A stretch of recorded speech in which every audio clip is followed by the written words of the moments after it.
kolala bolamuka tola musa Yesu eboni bino bolembu boye oh keba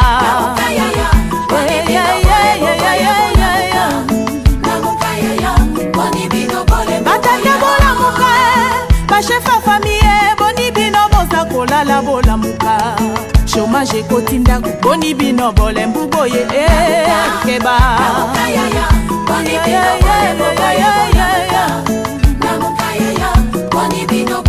bandeko ganga bandako tatola bapromese nzambe apesa na yo telema lamuka yaya boni bino bolembu boye keba bino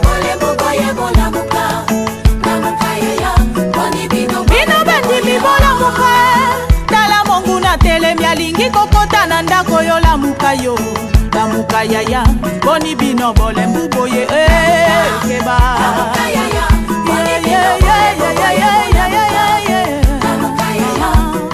Chers téléspectateurs, bienvenue à l'émission Salon de Femmes. Dans le cadre du mois de la femme, nous avons le plaisir et l'honneur de recevoir pour vous la sénatrice Nefertiti Ngoudianza Kisula. Avec elle, nous allons parler de la femme en général et plus particulièrement celle de la province du Congo central. Bienvenue à cette émission, chère sénatrice. Merci, madame. Et merci d'avoir répondu à notre invitation. C'est un plaisir. Merci. Je voudrais vous signaler que je ne suis pas seule à la présentation. Je suis accompagnée de 3 consoeurs que je m'en vais déjà vous présenter. À ma gauche, nous avons le plaisir d'être accompagnés par Madame Ruki Ampaka. Bonjour. Bonjour Rebecca, merci. À ma droite, nous avons Madame Foura. Bonjour Foura. Et Madame Eugénie.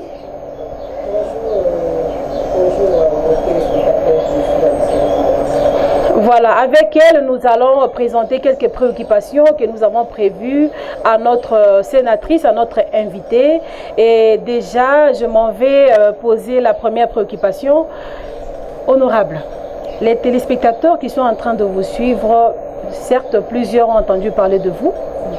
Et il y en a aussi qui aimeraient bien vous approcher. Il y en a qui vous admirent, les femmes. Et il y a aussi des hommes qui vous encouragent par rapport à ce que vous êtes. Vous êtes une femme politique, mais très connue aussi dans les actions sociales, à travers votre fondation qui porte votre nom.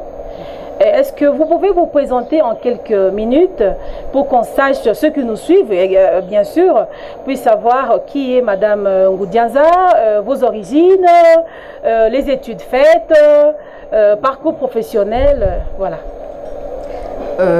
Merci Madame la journaliste. Pour faire court, je dirais qui est Nefertiti Ngoudianza. Nefertiti Ngoudianza est cette fille qui est née en Tsundilutete dans le Luozi, de papa Fukia Okiabunseki André et de maman Dianzenza Mamukwamu Adolphine. Je suis née le 19 décembre 1971. J'ai fait mes études primaires au lycée Boussangani, ex-Sacré-Cœur. Secondaire de même, c'est là où j'ai pu obtenir mon diplôme d'État. Après cela, je suis allée à l'université, bien sûr, où j'ai étudié le droit à l'université de Kinshasa. J'ai en 2000 prêté serment comme avocat stagiaire au barreau du Congo central, où j'ai aussi renouvelé mon serment. Je suis mariée, mère de famille. Je suis en même temps avocate au barreau de Kinshasa-Gombe. Donc, grosso modo, c'est ce que je peux dire de mon parcours scolaire et universitaire. Pour mon parcours professionnel, j'ai commencé à le dire, je suis avocate depuis 2000. Et dans les à côté, je suis aussi, comme vous l'avez dit, une actrice du développement par les ONG. J'ai été ministre du commerce du gouvernement Matata pendant 2 ans, de 2014 à 2016. Et aujourd'hui, je dirais que je suis sénatrice, première femme élue de la province du Congo central. Merci. Nous passons la parole à Madame Rukia pour la deuxième préoccupation. Honorable, bonjour. Bonjour, madame. Je vous ai entendu dire que vous êtes une femme de développement. Justement, nous sommes pendant le mois de mars, où nous commémorons les actions ou encore les préoccupations des femmes. Vous, en tant que femme du développement, quelle est votre approche par rapport à ces mois ou encore par rapport à cette période? Je peux dire que, en fait, le 8 mars est une journée qui a été unanimement retenue pour commémorer les droits de la femme. Donc, cette lutte de la femme pour voir concrétiser ses droits. Pour moi, le 8 mars ou le mois de mars dans son entièreté est une opportunité pour les femmes de pouvoir réfléchir à ce que c'est que leur vie en société. C'est une opportunité pour pouvoir faire des états des lieux de la lutte pour nos droits et pourquoi pas voir quels sont les aspects de nos droits sur lesquels nous pouvons en tout cas nous focaliser pour avoir plus de gains. Il est vrai que la lutte pour nos droits ne doivent pas être concentrés seulement sur un mois. C'est toute une vie. Mais parce que de façon conventionnelle, on a fixé ce mois pour, disons, l'examen de ces droits, nous nous y plions, mais nous pensons que cette lutte est une lutte de la vie. Pour compléter ce que ma consoeur venait de dire par rapport au thème de l'année, et cette année, on a plus tablé sur l'autonomisation de la femme et de la jeune fille. Et on a aussi évoqué les points concernant l'égalité entre l'égalité des sexes pour essayer quand même de promouvoir ce que la femme peut faire par rapport au moi. Est-ce que c'est aussi important qu'on puisse encore annexer l'égalité de sexe pour parler de l'autonomisation de la femme et de la jeune fille? Je pense que, je l'ai dit tantôt, que notre lutte pour les droits de la femme, c'est une lutte que nous allons faire durant toute notre vie. Donc on ne peut pas nous y atteler seulement pendant un mois.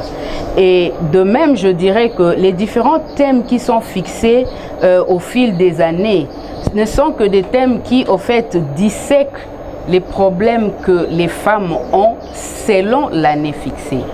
Donc, le problème de l'égalité hommes et femmes est un souci qui nous accompagnera durant toute notre vie, parce qu'il est évident qu'il y aura toujours des aspects de notre vie qui posera problème.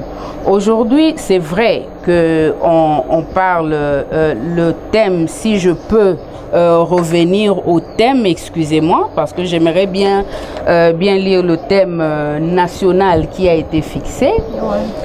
Il s'agit de l'autonomisation des femmes et filles dans le contexte de lutte contre le changement climatique et la réduction des risques des catastrophes. Vous voyez que si nous devons rester dans ce thème-là, moi je pourrais dire que l'autonomisation de la femme est un sujet qui, au fait, ne démodera jamais. Et nous voyons que cette année-ci, l'organisation a voulu se focaliser sur les aspects des changements climatiques. Madame, je vais vous dire une chose. Aujourd'hui, il y a une petite enquête qui a été faite au niveau du Mayombe en ce qui concerne les bananes. Nous remarquons qu'il y a une pénurie des bananes. C'est banal, hein? Je vais donner un exemple banal. Oui, il y a une pénurie des bananes. Mais en investiguant, on se rend compte qu'il y a une maladie qui frappe les bananes. Et nous voyons que les femmes et les jeunes filles qui sont dans l'agriculture ou même dans les zones rurales, même celles qui sont dans l'agro-business, ont un problème. Et elles sont abandonnées à elles-mêmes. Pourquoi? Parce que, en fait, les gouvernants ne suivent pas et n'encadrent pas. Nous parlons des changements climatiques, mais c'est un phénomène sérieux qui impacte nos vies. Et la pauvreté s'ensuit. Pourquoi? Parce que nous voyons ces femmes qui avaient comme habitude de vendre des bananes, de les vendre à Kinshasa. Et il y a celles qui sont organisées aussi en réseau, bien que peu encadrées, qui les exportent aussi. Mais vous voyez que ces femmes-là, qui sont face à une pénurie due à une maladie en soi, mais écoutez, il y a des agronomes qui pouvaient bien, il y a l'État congolais qui pouvait organiser ce corps des agronomes pour soutenir les femmes, pour attaquer ce genre de problème en amont. Et à y réfléchir, vous verrez que ce sont des problèmes environnementaux qui créent ce genre de problème. Alors, je dirais que la parité dans ce genre de sujet s'invite toujours.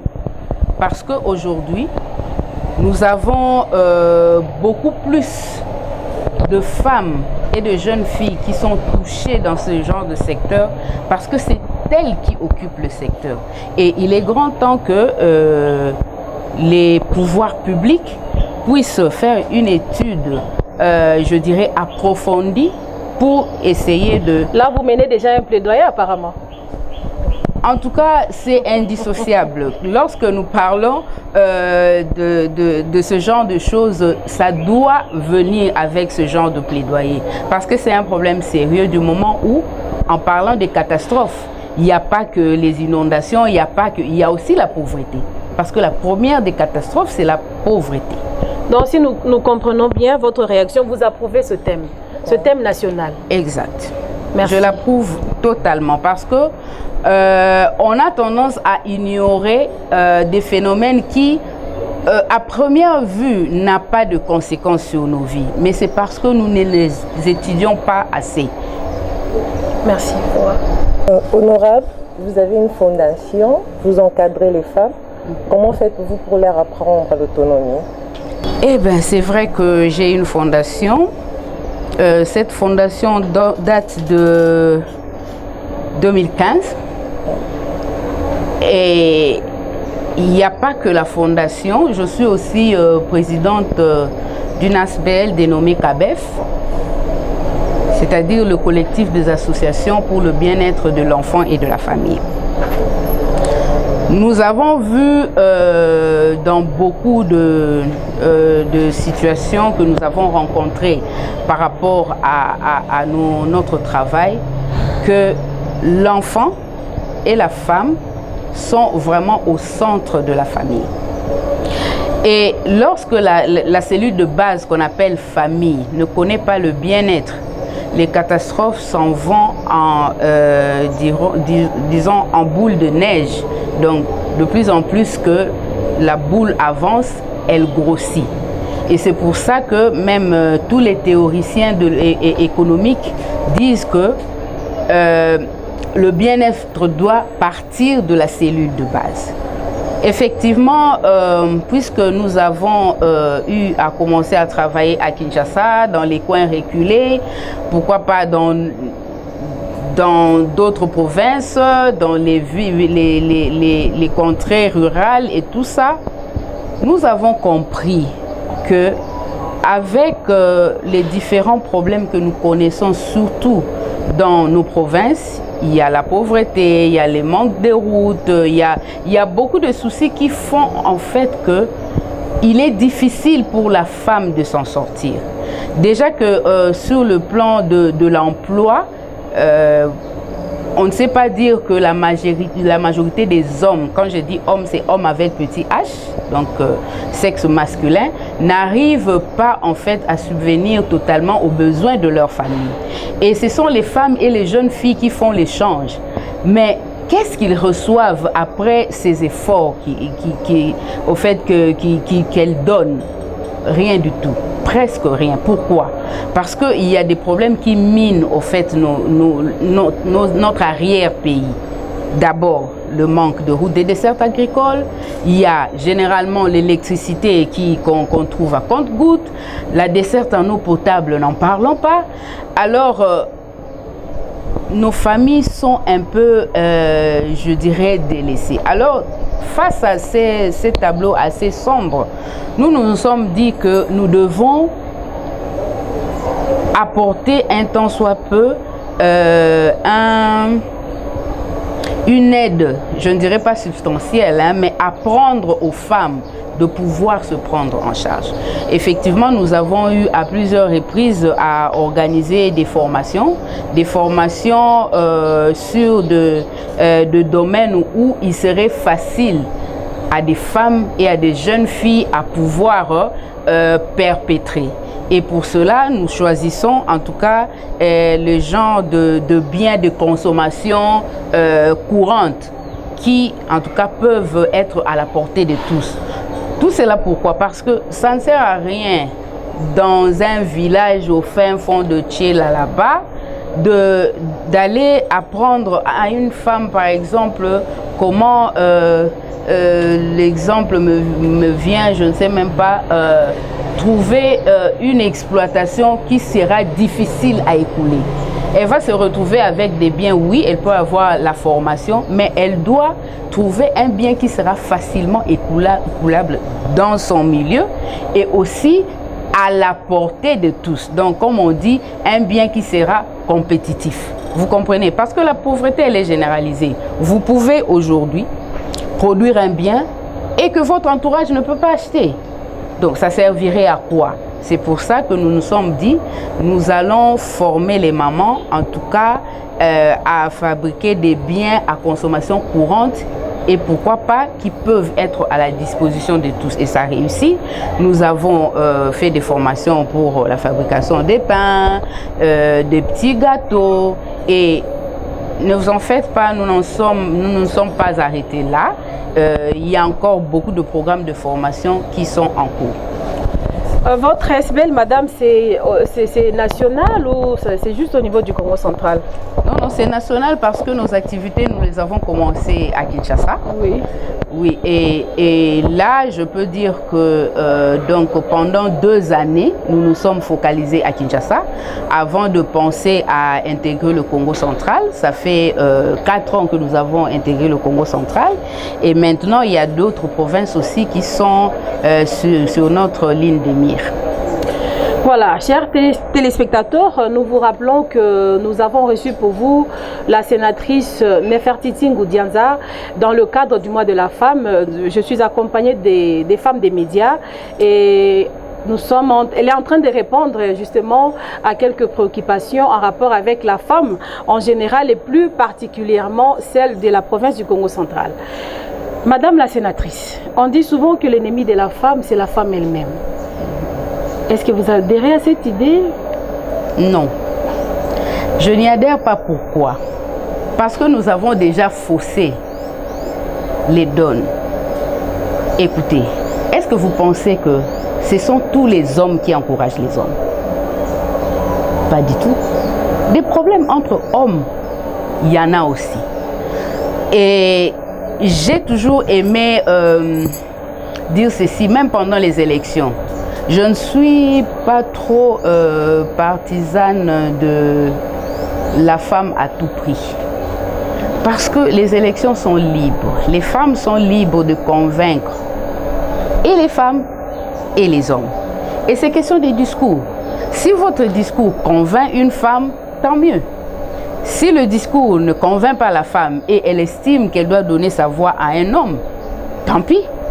C'est une compétition. Donc moi je pense que nous sommes dans un monde où chacun est libre et bon, il n'est pas dit que nécessairement les femmes doivent soutenir les femmes. Ce serait l'idéal. Ce serait l'idéal, mais n'oublions pas que nous sommes en démocratie.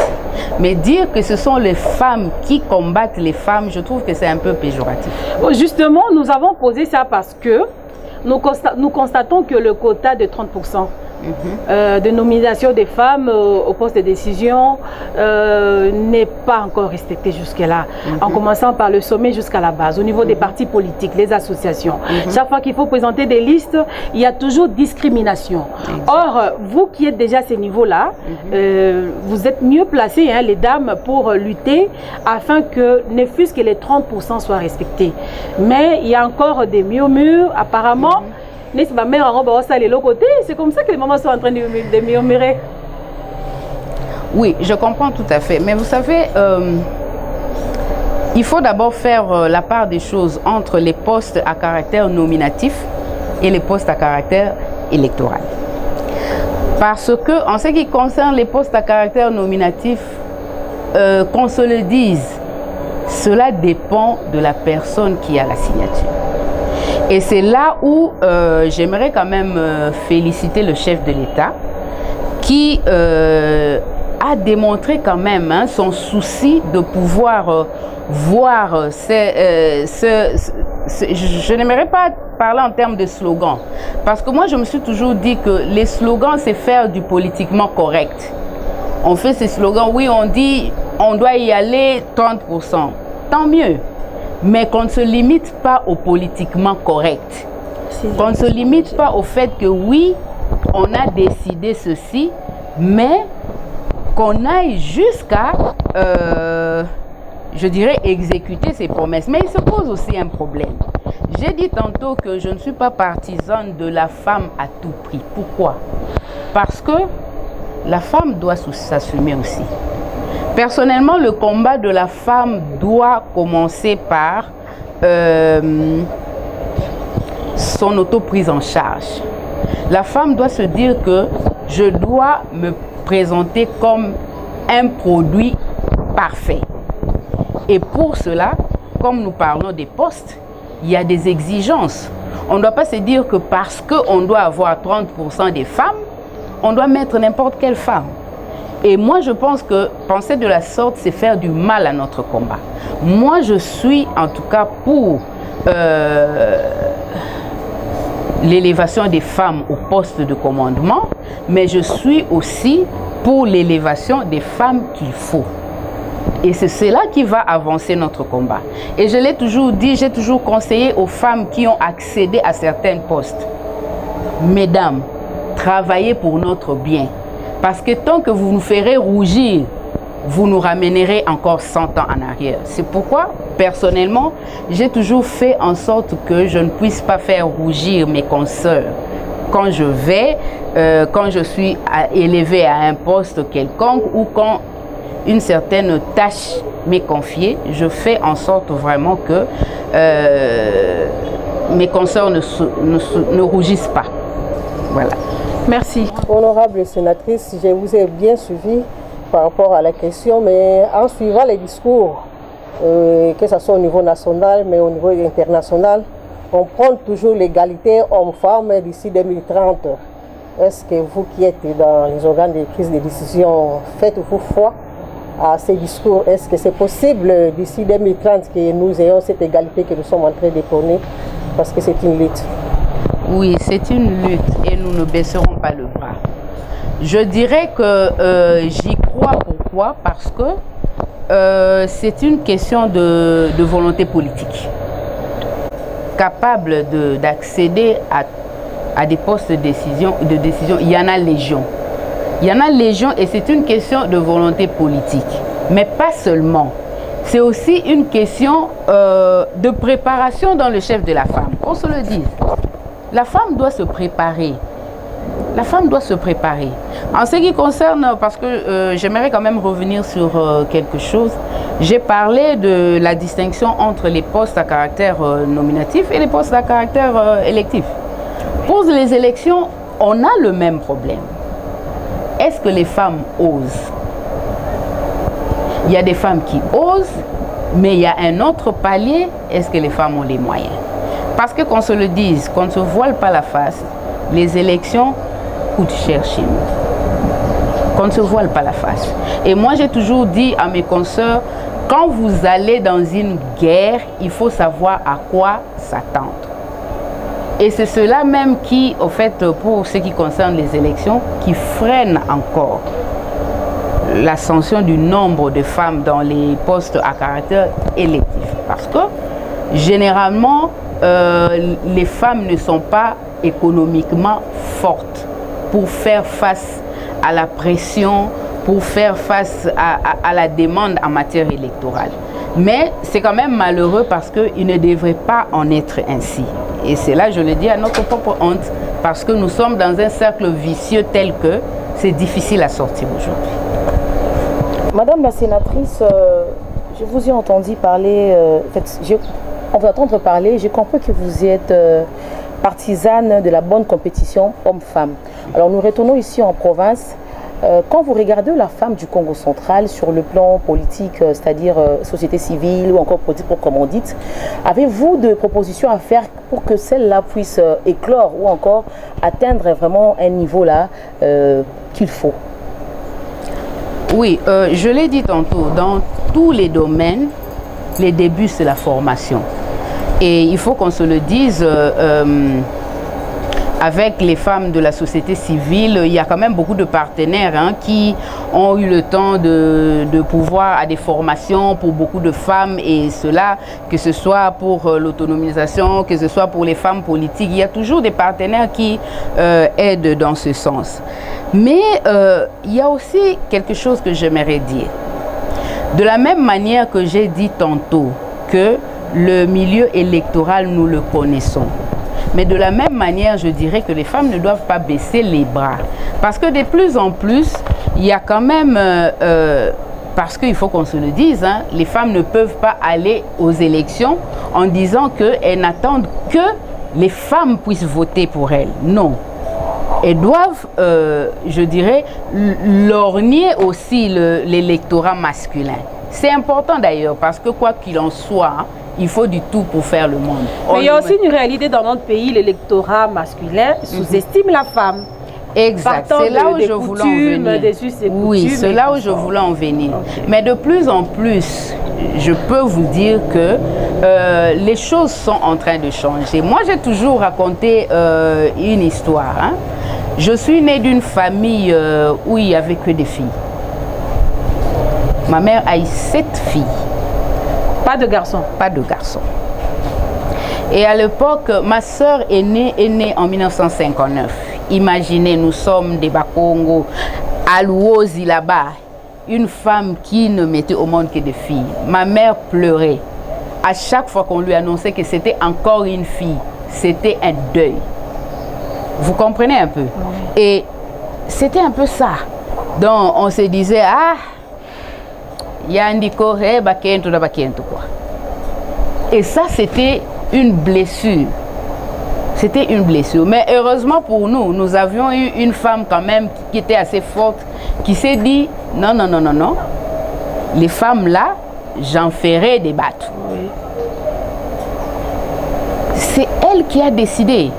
Malgré les brimades et tout ça, bon, des fois c'était, mais pourquoi passer ton temps à les amener ici, par là? Mais elle a tenu bon. Vous comprenez? Et au fur et à mesure, là, c'est depuis 59.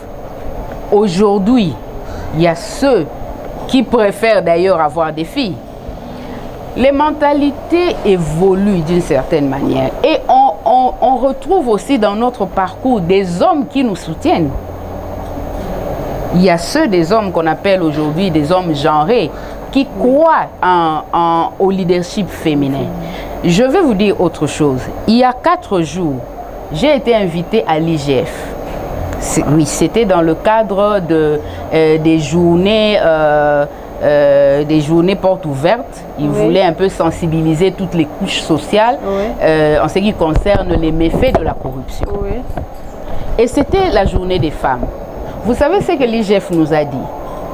À chaque fois qu'ils vont en inspection et qu'à la tête c'est une femme, ils baissent un peu la garde. Pourquoi? Parce qu'ils savent déjà que ici, nous verrons peut-être des erreurs de gestion, mais pas des détournements. Vous comprenez? Donc déjà, il y a beaucoup de gens qui croient en cette capacité de la femme de bien gérer. Et de plus en plus, nous espérons que les pouvoirs, les pouvoirs publics feront confiance en la femme. Merci, madame. J'ai une sous-question là. Vous avez parlé, quand vous avez répondu sur la question concernant la parité 50-50, vous avez évoqué la question sur la volonté politique pour que cela puisse se réaliser. Bon, vous faites plutôt beaucoup d'actions sur terrain. Pensez-vous aussi à inclure un projet sur le plaidoyer parce qu'il sera question de faire pression sur la politique pour que cette femme-là puisse être reconnue à plusieurs niveaux.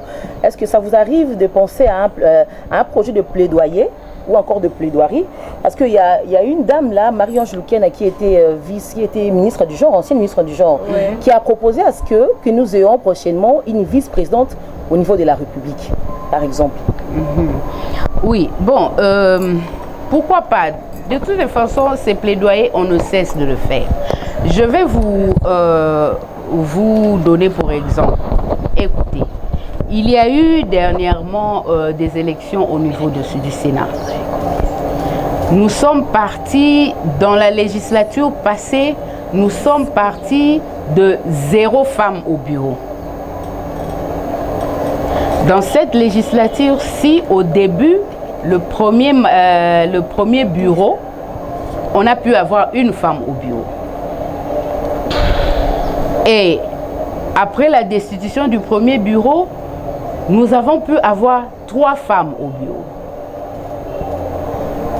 Vous savez, chaque culture ou chaque pays a sa façon de faire les choses pour bien faire, pour arriver au fait au résultat escompté.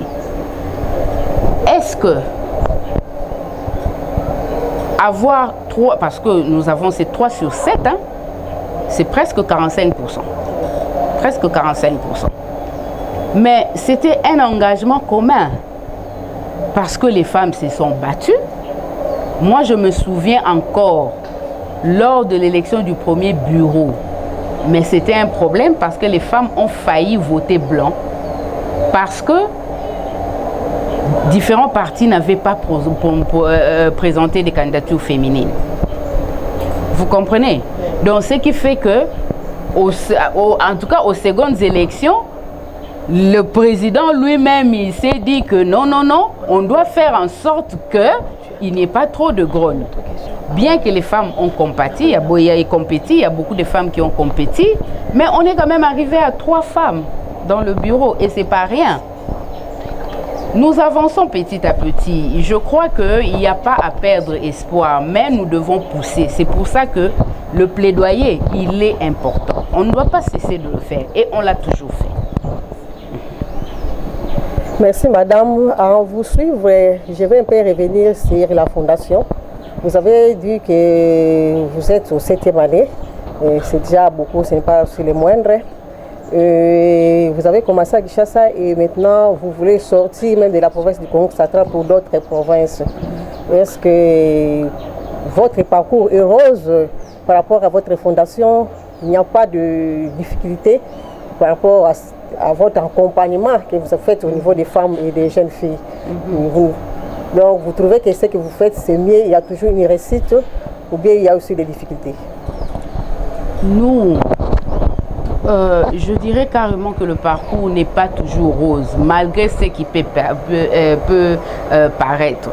Parce que c'est vrai que le premier souci, c'est que on se sent face à la demande.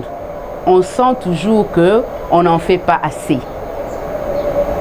Et il y a beaucoup de difficultés aussi. Bon, écoutez, moi j'ai toujours dit que c'est de bonne guerre. Hein, lorsque il y a des couacs sur le terrain, que ça vienne des aspects objectifs ou subjectifs, c'est toujours un motif pour nous encourager. Mais c'est vrai que nous avons commencé, comme je vous l'ai dit, en 2015, parce que avec la fondation, en fait, mon cheval de bataille, c'est l'instruction des enfants. Ça, pour nous, c'est vraiment l'activité que nous ne bypassons pas. En tout cas, chaque année, nous le faisons. Et ce n'est pas facile. Ce n'est pas facile du moment où nous faisons un effort pour faire rentrer, éviter les perditions scolaires le plus possible. Et cela aide la femme. Pourquoi? Parce que généralement, je l'ai dit tantôt, généralement les hommes n'arrivent pas à faire face aux besoins du ménage.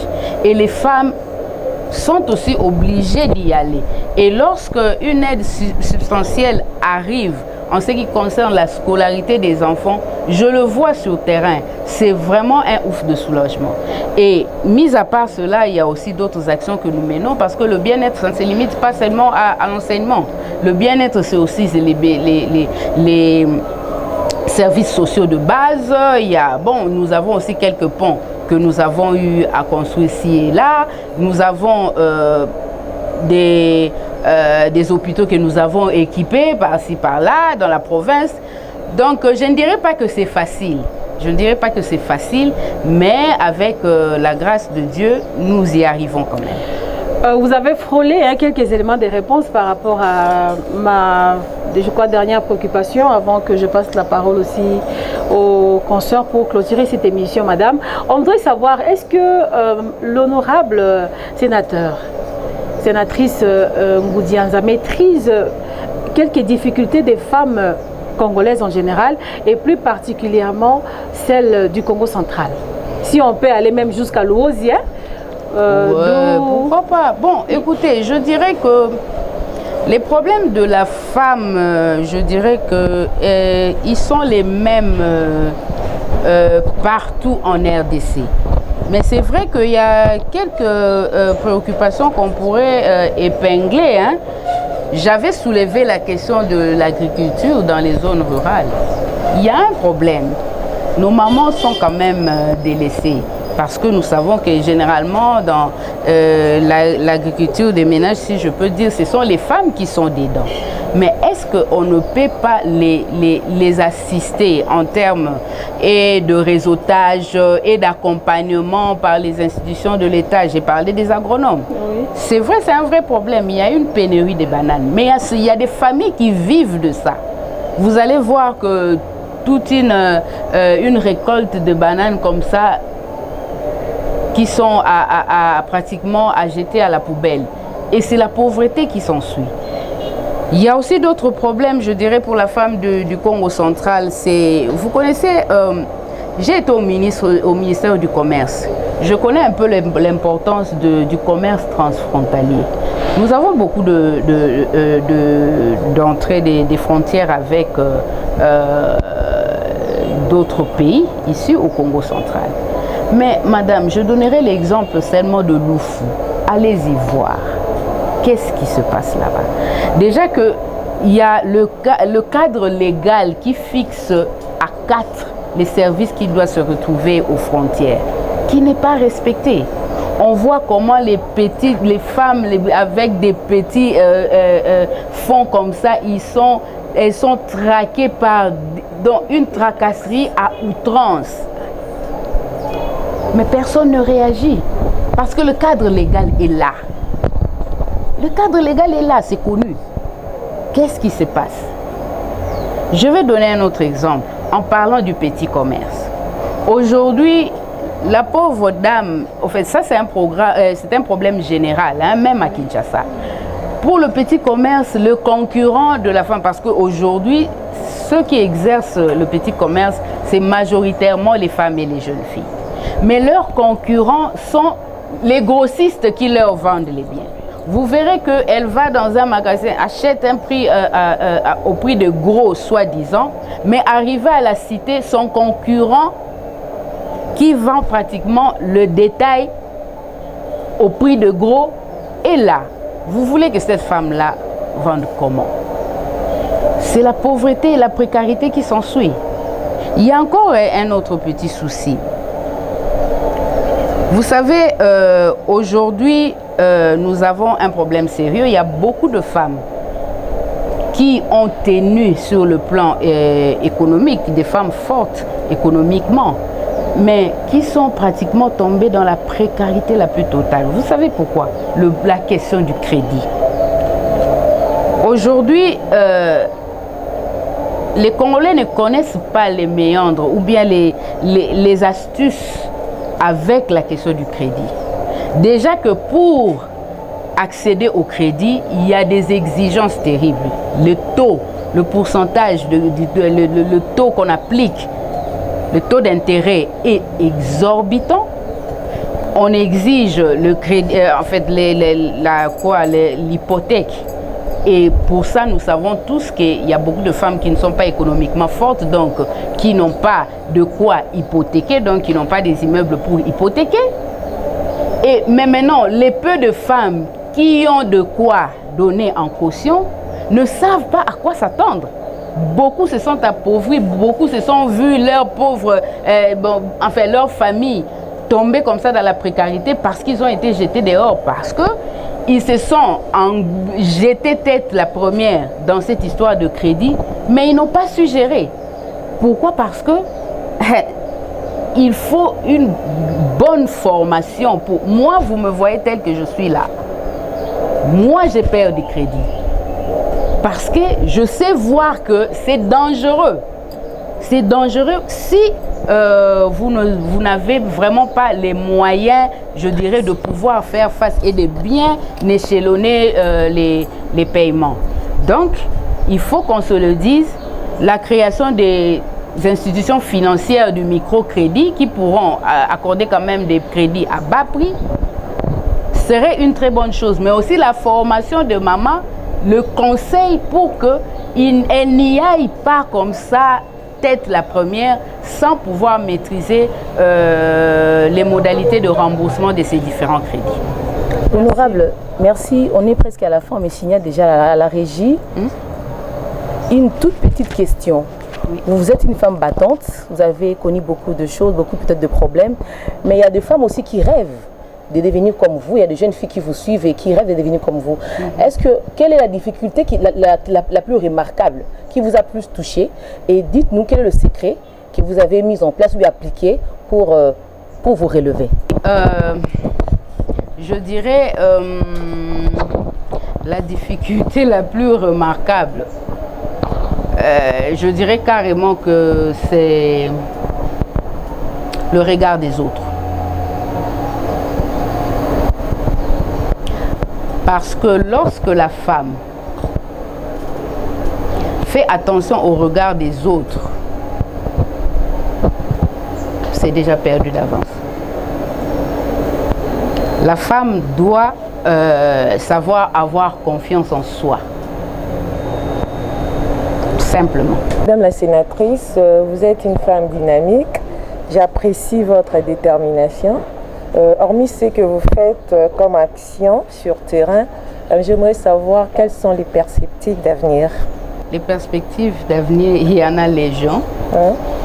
Et bon, je n'aimerais pas m'avancer trop là-dessus parce que il y a aussi des choses que j'aimerais garder pour moi. Mais ce qui est vrai, c'est que si je peux dire grosso modo, j'espère vraiment tenir encore pour être cette femme qui inspire les autres et qui sera là pour apporter le meilleur à notre peuple. Nous espérons que ce n'est pas la dernière occasion.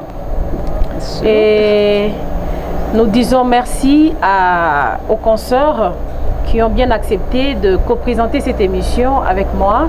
À ma gauche, je rappelle qu'il s'agit de Madame Ruki Ampaka. À ma droite, il s'agit de Madame Foura et Madame Eugénie. Nous vous disons également merci de nous avoir accordé toute votre attention. Nous avons reçu pour vous l'honorable sénatrice Nefertiti Ngoudianza Kisula. Et avec elle, en fait, c'était bien sûr dans le cadre du mois de la femme. Avec elle, nous avons parlé des préoccupations qui concernent la femme congolaise en général et celle du Congo central en particulier. Vraiment merci et le rendez-vous est pris pour le prochain numéro de l'émission Salon des femmes. Lamuka mama boni bino boza kolala bolamuka tola musa yesu e boni bino bolembu boye o keba lamuka yaya lamuka yaya boni bino bolembu batande bolamuka ba chefa famille boni bino boza kolala bolamuka chômage kotinda boni bino bolembu boye keba lamuka yaya boni bino bolembu boye bandako tatola bapromese nzambe apesa na yo telema lamuka yaya boni bino bolembu boye keba bino bandimi bolamuka tala mongu na telemi alingi kokota na ndako yo lamuka yo lamuka yaya boni bino bolembu boye koyeba